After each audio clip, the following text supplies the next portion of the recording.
So, picture this. I'm just a regular guy, Tom, sitting in my backyard in suburban Willow Creek, sipping coffee by this little koi pond my wife, Sarah, and I built to unwind after long days as a biology teacher.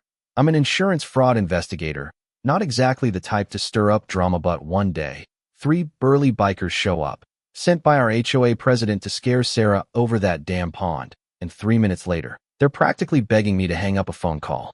What could make 3 tough guys more terrified of a phone than a fist fight? Let's just say, I knew something they didn't, and it turned our quiet little neighborhood into a battlefield nobody saw coming. I'm Tom, been digging through shady insurance claims for 15 years, which means I'm more comfortable with spreadsheets than showdowns.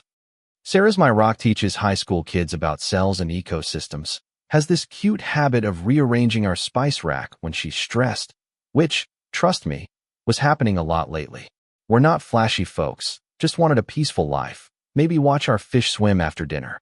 Then there's Linda, our HOA president, 60, sharp as a tack, with a perm that screams, I'm in charge, and a recent inheritance $100,000. Word on the street that turned her from nosy neighbor to full-on suburban dictator.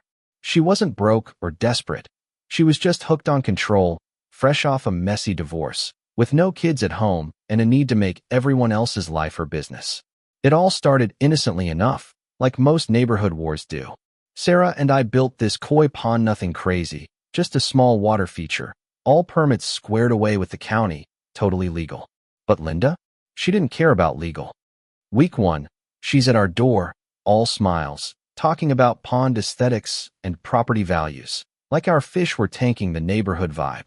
I should have seen the red flags, but I just wanted peace, you know? Week 2, we get a $600 fine for an unpermitted water feature. Sarah and I paid $600, wasn't worth a fight. Big mistake. By week 3, Linda's true colors came out like a wildfire. She demanded we rip out the pond $10,000 in work, plus another $6,000 in landscaping to fix it. 16 grand, because Linda decided our legal pond didn't fit her vision of suburban perfection. That's when my investigator brain woke up. 15 years sniffing out scams teaches you when something smells like extortion dressed up as community service. I spent a weekend buried in county records, HOA bylaws, municipal codes. Our pond was 100% legal outside their jurisdiction. But Linda wasn't playing by logic. She was drunk on power and that inheritance money. At the HOA meeting, things got wild. Think reality TV, but with higher stakes. Linda and her board of retired yes-men voted to hire neighborhood enforcement with her cash, calling it community outreach in the minutes, but we all knew what it meant. Thugs to bully anyone who didn't bow to her rules. I showed up with my permits, my codes, thinking facts would win. Linda's response: pond goes, or enforcement comes. Her perm was practically vibrating with rage, those pearl earrings clicking like a metronome to her fury. What got me wasn't her threats, it was how she fed off our stress, like some vampire thriving on our fear. Sarah squeezed my hand under the table, trembling, and I realized this wasn't about the pond. It was about Linda needing to dominate because her life was falling apart. 3 days later, I got the call that changed everything. Sarah, voice shaking, says, Tom, get home now, 3 huge guys are here about the pond, sent by the HOA. I broke every speed limit getting there, heart pounding, picturing the worst. I pull into the driveway, tires screeching, and see Sarah backed against our fence, these 3 giants looming over her. There's Jack, the leader, 6 feet 5 inches, dragon tattoo snaking down his arm, leather vest like he just rode out of a biker bar. Jack's got this fake polite tone, waving an HOA letter like it's a court order, saying, Ma'am, we're here about your compliance issue. One twin kicks the pond's edge, water splashing Sarah's flowers, growling, This goes today, no discussion. The other steps closer, muttering about physical persuasion. Sarah's voice cracks. My husband's almost home, and that fear in her eyes lights a fire in me. I step out, calm as I can fake, and say, Gentlemen, I'm here. This is HOA business. Jack laughs, calls me office boy, thinking I'm some pushover. Big mistake. Minute 2. I start dialing, slow and deliberate, letting them see every number. Probation department. This is Tom Harper, reporting active parole violations at 1423 Oak Lane. Jack's swagger vanishes, his face goes pale, like he's seen a ghost. Who the hell you calling? He snaps, but I keep going. Subject Jack Malone, parole number 58213, engaged in intimidation for hire. By minute 3, they're on their knees literally begging me to stop. Jack's sobbing. I got 3 months left on parole. Man, please. The twins are crying, saying Linda lied, told them I was just some desk jockey. I let them sweat for 30 seconds, then hang up. You're on parole for violent crimes. This job breaks your terms in a dozen ways. I investigate fraud for a living. Background checks are my bread and butter. Next time, ask who you're targeting. They scrambled to their bikes, Jack's hands shaking so bad he flooded the engine, the twins pushing him down the street, still blubbering apologies. Sarah's gripping the fence, staring at me like I'm a stranger. You were really calling their probation officer? She whispers.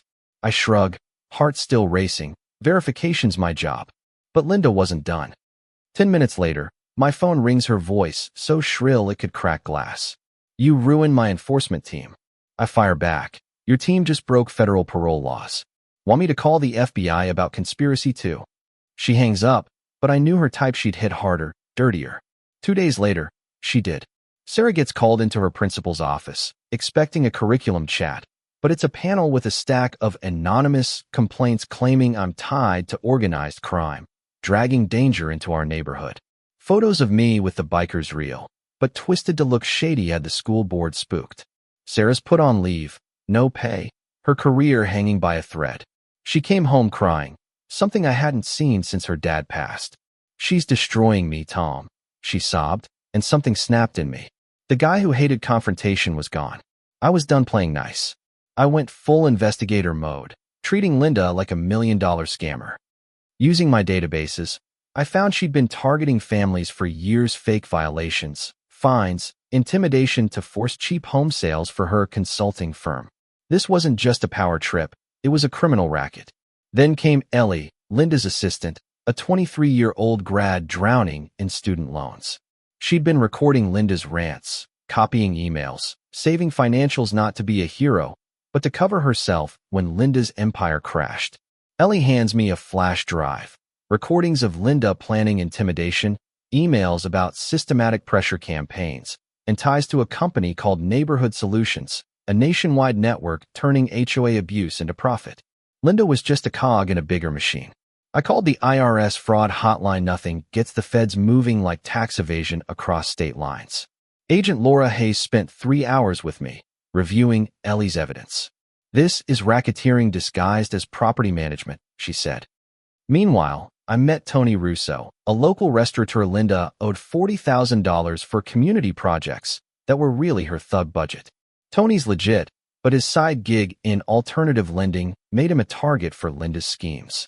He showed me loan docs proving her desperation. She's dodging me, Tom. Bad for business. We teamed up, legal, documented, focused on justice. The showdown came at the community center, a packed meeting. Linda called to expose me. She's got a projector, glossy handouts, photos of me with criminals, painting me as a mob boss.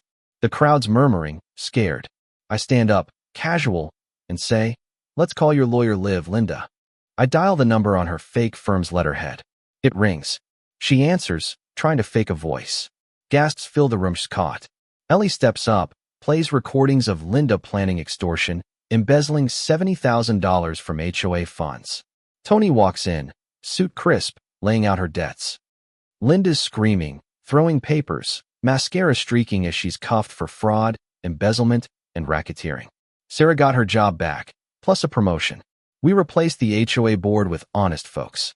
Property values jumped 25%. My consulting firm, Fairhaven Solutions, took off, helping neighborhoods nationwide fight corruption. Linda's in prison, still writing complaint letters about the food. Nobody cares. But here's the kicker. Neighborhood Solutions is still out there, smaller but active, targeting families like ours. Tony? Turns out he was a federal informant, tracking their finances for years. The feds used our evidence to bust their network, recovering $60 million for victims. Our pawn's bigger now, a symbol of fighting back. Every night, watching those coy, I think about how ordinary folks can topple giants if they stand together. What would you do if your neighbor tried to control your life like that? Drop a comment, tell me your HOA horror stories or what you think about fighting back. Let's keep this conversation going.